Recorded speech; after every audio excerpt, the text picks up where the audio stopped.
Pozdrav ekipa, evo da predstavim moje prve kvadrokoptere, dronove, kako god ih zvali.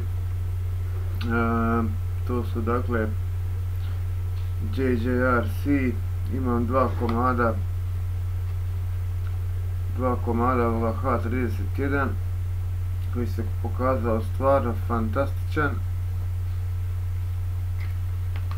Evo ga, tu je još jedan koji je dobio još neke modifikacije ovdje dole za kameru. Ovo je model H5C s kojim sam strašno razočaran. Nakon 2-3 loša slijetanja i 2-3 ne baš jaka udarca, već je bilo neka oštećenja, pukle su mu dvije ove zaštite od propela. Zaštite od propelera su pukle odmah u početku, rađen je od neke tvrde plastike, skroz drugačije nego ovi H31. H31 je praktički neuništiv, on je rađen od takve plastike da kad padne sa 15 metara visine ništa mu ne može biti. Pogledajte, propele su potpuno savitljive, također je ovaj stajni trap. Ja bih ga čak preporučio, on ima ovdje rupice za šarafe, ali ja bih preporučio ne zašarafiti ih, jer ja sam na jednom zašarafio, pa kad je pao onda je ipak pukao jedan ovdje dio. Ali ovako kad ostavite ne da šarafi, onda se sve malo iskrivi ili otpadne, ali neće puknut, nema šanse. Znači ovako, H5C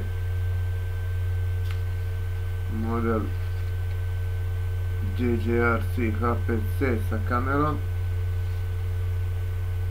Ovo je njegova kamerica koja je došla s njime. Jako je teško upravljiv, pogotovo za mene tada kao početnika. Jako teško upravljiv dron i kvaliteta 0 bodova. Već je to nakon samo nekoliko udaraca vjerovatno se poremetio mu se ovaj njegov receiver board. Dogodi se da kad mu dajem lijevom komandom gas, odnosno visinu, ide dobro, ali čim pokušam malo pustiti gas, on ga ugasi skroz i padne. Tako da jednostavno nemoguće voziti, ali nisam se više oko njega ni trudio, nego sam iskoristio kameru za ovaj H31. Tu sam napravio neke modifikacije da naše tržište H31 ne dolazi sa ovom pločom za kameru. Vidio sam na YouTube-u da Amerikanci i ostali dobijaju već sa montiranom ovakvom pločom na koju se montira kamera.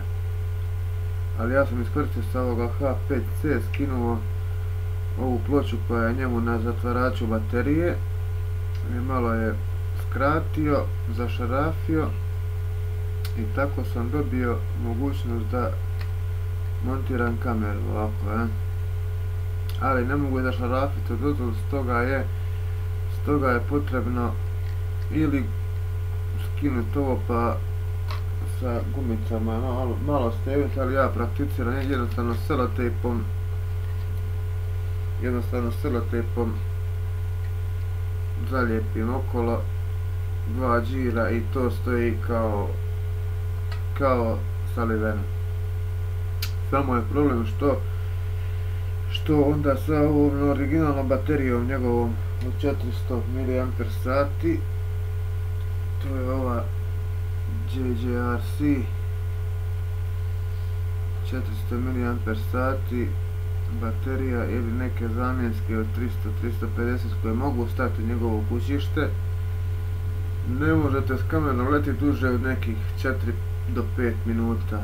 Inače mu je bez kamere let 8 do 10 minuta, ovisi u kojoj brzini se leti, jer ima 3 moda. Ako ćete letiti u prvom modu polako, ako nema vjetra, ako se može lagano letiti polako, može se letiti i do 10 minuta nekih, ali za prave akrobacije, jer ovo je mali sportski dron, za prave akrobacije i pravi sportski let potrebno je u drugoj i trećoj brzini, to je nekih 7-8 minuta dobrog leta imate sa ovakvom kamerom, sa ovakvom originalnom baterijom. Međutim, postoji još jedna mogućnost da se izvana ugradi jača baterija.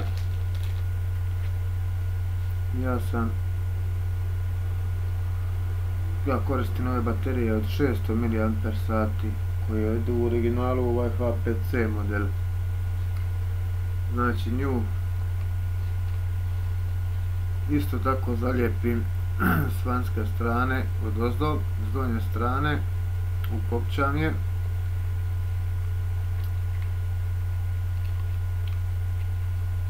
Malo samo ovu jednu stranu poklopca zakrivim tako da ne lomi ovaj kabel, znate, da ga ne lomi.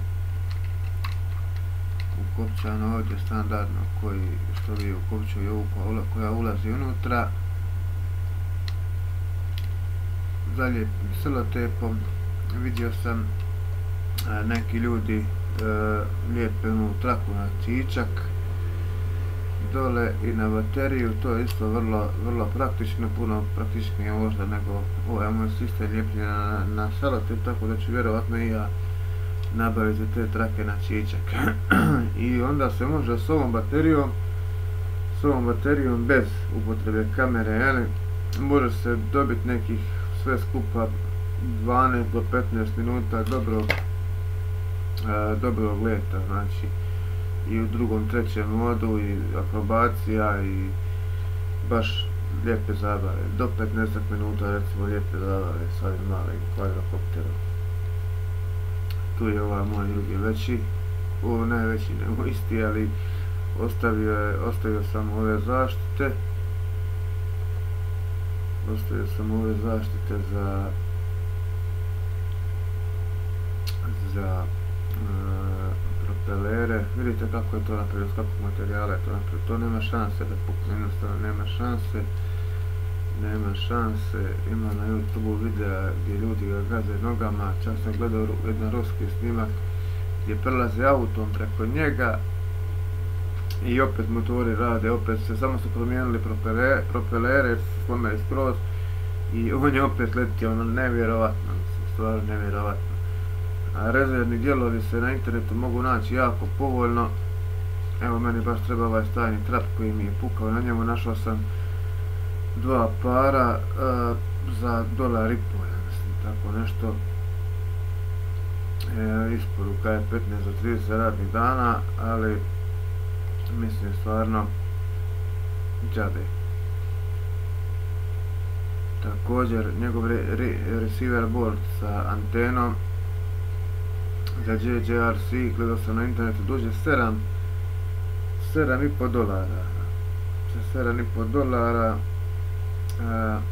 ima na jednoj stranici čak besplatan shipping, ali inače za tako mala shipping bude, za tako male stvari shipping bude on za $2-3, pa da je i sve skupa da izađe $10, vrlo je jeftino.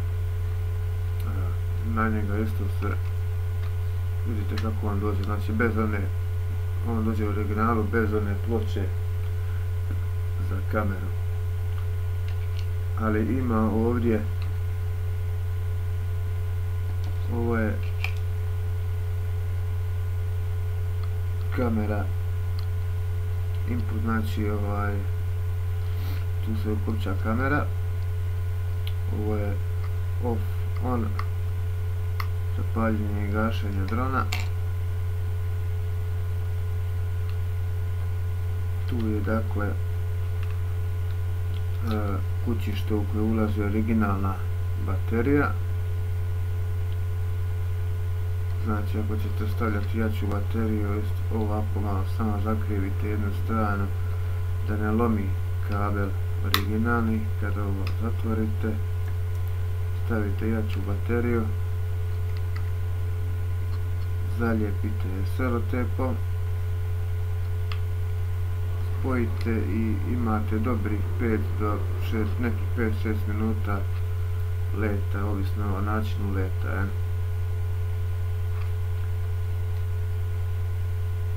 Kod ovoga zelenog modela sam skinuo ove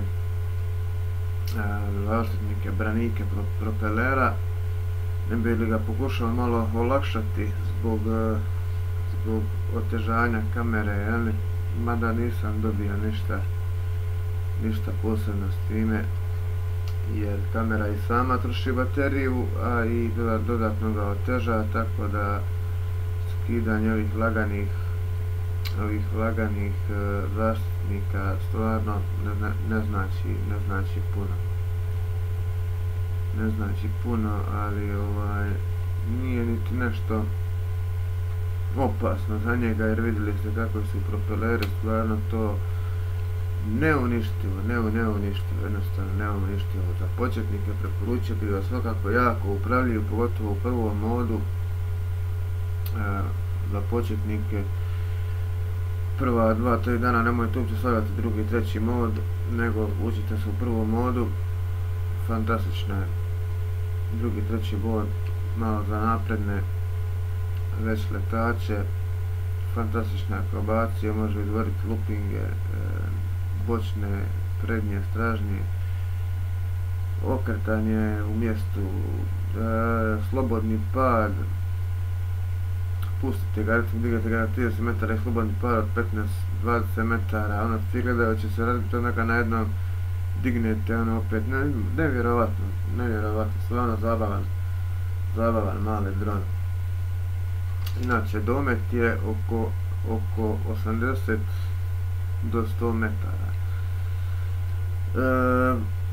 Prodavači navode samo domet daljinskog upravljača kao 200 metara da ima domet. Ovo je daljinski upravljač.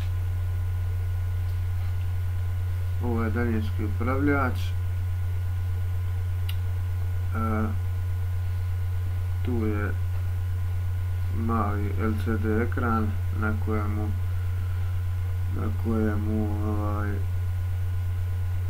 piše u kojem ste modu i tako neke informacije. Šteta što nema osvjetljenja za noćnu vožnju, ali znate, pomoću kad pritisnete tipke za mod, oni imaju zvuk, pa znate po tome znate, pogotovo kad se malo stekne iskustva, nije problem nikakav. A noćna vožnja je opet posebno zadovoljstvo. U njega idu baterije, ovaj je za šarapke, vidite ovdje čak ima za šarapke, jer se zna dogoditi da ovo slučajno kako rukama držite da ovo se otvori, onda ispadne baterija i ostanete bez komada, ali unutra uglavnom idu 4 komada baterija, 1,5 volt, 2A, znači one veće baterije. To ne dobijete u setu. Nego morate kupiti. Preporučuje se ne one što se pune, znači, nego klasične baterije kupite na kiosku. I mogu reći ovo da stvarno traju, tu ima i oznaka koliko ima snage u daljinskom, evo još su pune 3 crtice kod mene, nakon evo kad sam stavio ove baterije ima i mjesec dana skoro. Dakle, daljinski ima jako malu potrošnju baterija. Šta smo govorili? Dakle, daljinski je 200 metara dometa, ali Stvar je u tome što prijemnik ovaj daljinski se koristi za još neke dronove, vidio sam i veće isti ovakav daljinski koristi, pa vjerovatno zato ima tako velik domet, ali ovaj prijemnik na njem, na H31 ne može on vjerovatno ne može on prihvatiti tako signal sa takve daljine, jel? Pa sam vidio od jednog kolege na YouTube-u, on ga rastavi i probije rupicu i izbaci antenu, vidite, gore. I tako se dobije još nekih 30 do 50 sigurnih metara lete. Kad se rastavlja treba paziti s gornje strane, imaju samo 4 mala šarafića ovdje na rubovima van propelera. Sa donje strane ih ima dosta više, mali su šarafi, to treba polako rastaviti. Poslije kad se sastavlja treba samo paziti da kabeli koji prolaze udara slučajno ne nasjednu na ovu rupu od šarafa, ali to ne bi trebalo biti problem jer to je sve u svojim ležištima, dakle jednostavno nije neki veliki problem to napraviti. I probije se rupica, antena inače stoji u ovom nosu. I probije se rupica i antena se izbaci gore i onda ona ima bolji prijem. Ja nisam letio s njime dalje od nekih 100 metara, nisam imao gdje, strah me nema nigdje čistine, ali mogu sa sigurnošću reći da ima recimo s kraja na kraj nogometnog igrališta sigurno možete letiti s ovom modifikacijom. Bez ove modifikacije sam letio nekih 70-80 metara udaljenosti, isto sigurno bez ikakvih problema, mada vjerujem da bi mogao i čitao sam da su neki letili do 100 metara bez ikakvih modifikacija.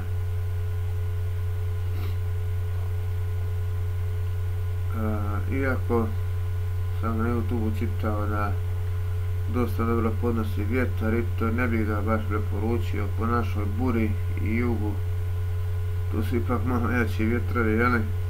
Ne bi baš preporučio čak ni u drugoj, trećoj brzini, jaka je borba s vjetrom i uvijek završi negdje u nekim granama ili u zidu zgrade, što njemu mnogo i ne smeta, ali bolje što manje ga mučiti.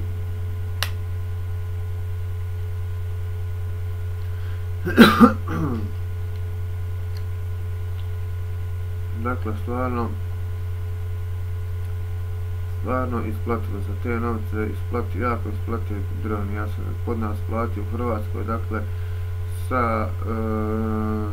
sa poštarinom me izađe oko 470 kuna, mislim, tako nešto, oko 470 kuna sa poštarinom.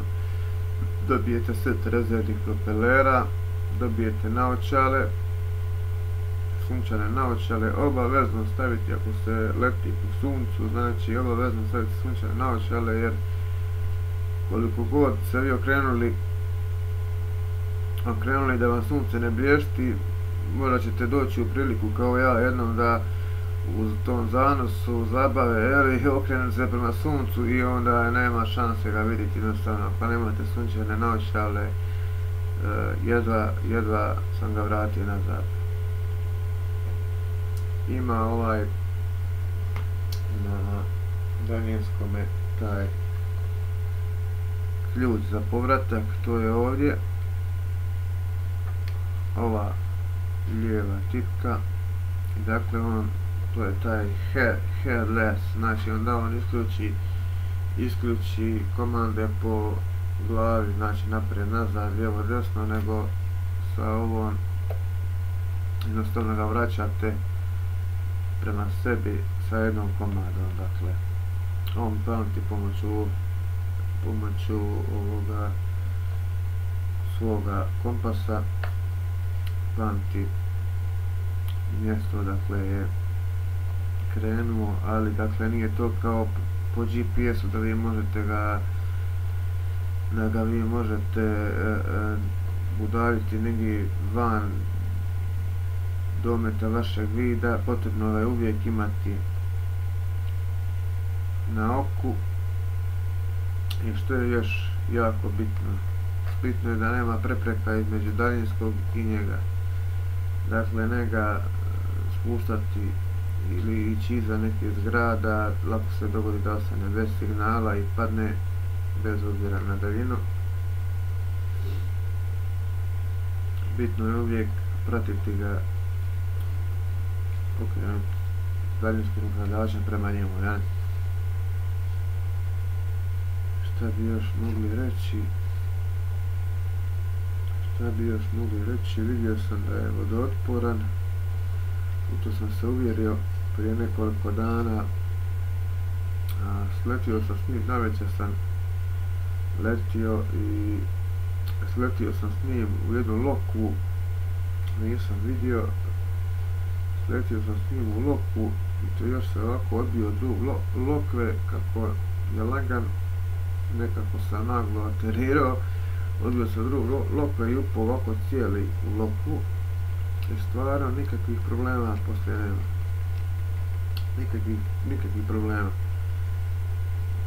Dakle, on nije vodootporan da je vodonepropusan, nego je njegovi dijelovi unutra, ti čipovi idu, to zaštićeno je, znači premazano je nekim vodootpornim kao lakom ili nešto da bi bilo zaštićeno da ne dođe do kratkog spoja. Manje više to bi bilo to. Dakle, baterije rezervne također možete preko interneta iz inozemstva naručiti preko eBay-a, preko takvih stranica za nekoliko dolara. Baš sam naručio originalna baterija, mislim komad nešto $1,5 da dođe. Kod nas su cijene originalne baterije, prvo što je teško je uopće naći. Nema ih u ponudi, pa onda jedan put sam kupio dvije manje od 250 mAh, dakle s njom nemam nego nekih 4 minute leta, ili kupite malo jače. Dobro, malo jače se mogu ugraditi s vanjske strane, dozvol s njom dobijete malo duže leta, ali ove manje stvarno nema potrebe, jedino za po stanu se voda s njime.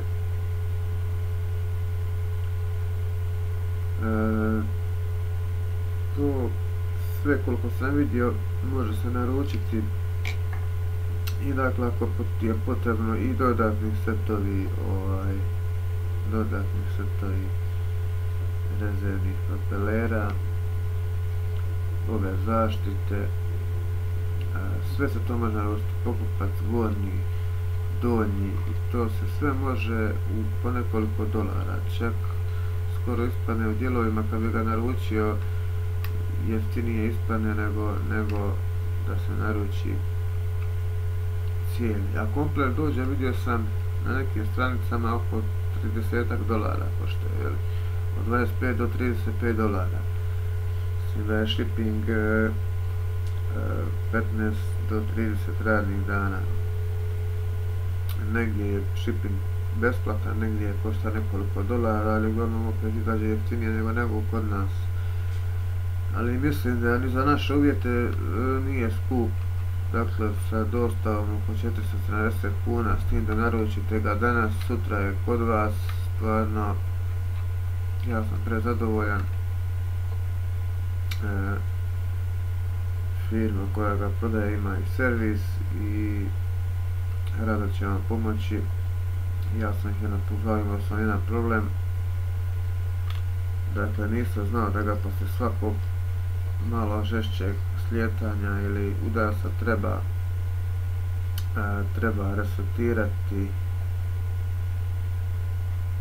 resetirati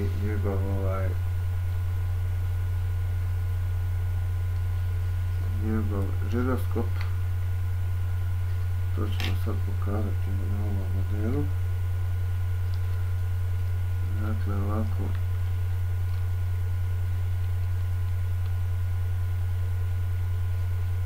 žiroskopka održava, dakle pomoću žiroskopa održava svoj trim, jel? Dakle, da sva 4 motora pravilno rade jednako da bi on ravno letio. Meni se događalo nakon jednoga pada, svaki put krenuo bi ponovo letiti i on bi se jednostavno ovako digao i prebacio nazad. Ja sam mislio da je neki veći problem se dogodio, međutim zvao sam servis, oni su mi rekli samo da nanovo resetiram žiroskop, a on se resetira ovako. Dakle, sad je uključen na daljinskom upravljaču, oba dvije ruke su se potegnute prema sebi i desno. Vidjeli ste, prednje crveno svjetlo je malo zažmigalo i čuje se ovaj pip zvuk, to znači da je to. Sad za polepšiti treba još jedan put lijevom utisnom nazad, op.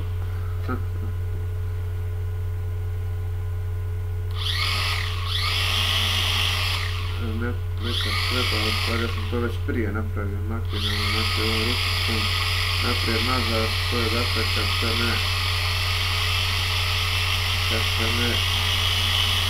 ne resetira.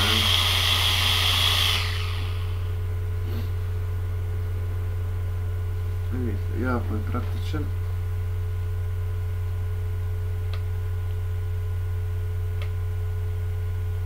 Sad kad sam uključio daljinski, sad ne treba resetirati, jer nije padao, nije se okretao. Čak, dakle, bez obzira na padove nakon akrobacija, neki zna se dogoditi da se nakon nekoliko akrobacija, nakon nekoliko flipsova zaredom, zna se dogoditi da se žiroskop poremeti i komanda se poremete i dođe do rušenja. Letjelice, jel?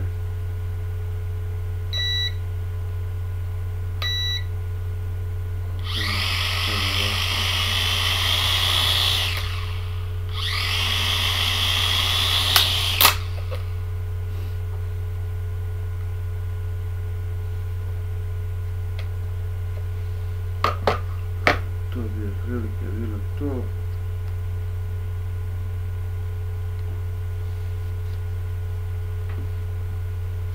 Dakle, to je taj čuveni vodootporni, doslovno neuništivi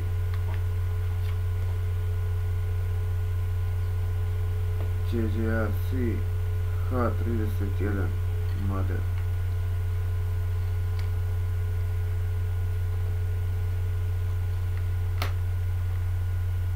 Zahvaljujem na gledanju, zamolit ću subscribe, like i pozdrav do idućeg videa.